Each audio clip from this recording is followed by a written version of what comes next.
Pulang kalau tempat karaoke tutup, Ayu Dewi bongkar aib Reggy Datau di dunia malam sentil hasrat.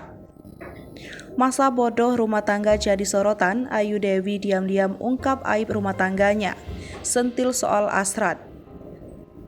Selama ini adem ayem, isu kurang mengenakan datang dari rumah tangga Ayu Dewi dan Reggy Datau hingga seret nama Dennis. Pengakuan menohok Dennis soal pria inisial R diduga Reggy Datau bikin nasib Ayu Dewi pilu. Tangis Dennis pecah dan mengaku dirinya pernah menjadi wanita simpanan lelaki beristri. Kalau dalam cinta, Dennis nestapa ketahuan lakukan hal tak pantas tersebut.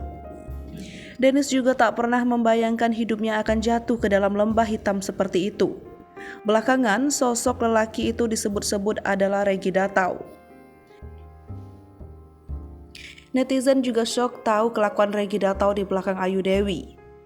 Di tengah isu rumah tangga dengan Reggy Datau hancur ulah orang ketiga, Ayu Dewi baru-baru ini sentil soal hasrat.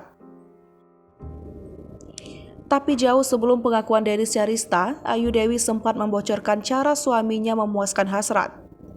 Pengakuan Ayu Dewi mengungkapkan kebiasaan suaminya itu diungkapkan pada podcast di YouTube Luna Maya.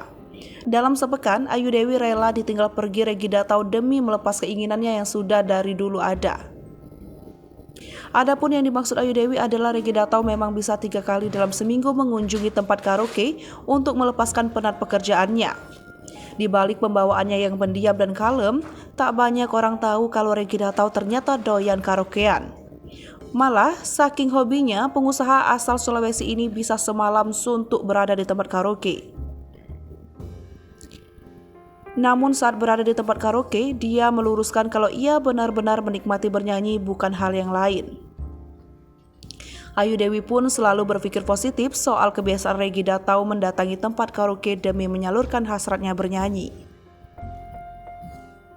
Hai pemirsa Sri Popo TV, jangan lupa komen, like, dan subscribe, serta tonton terus berita-berita terupdate lainnya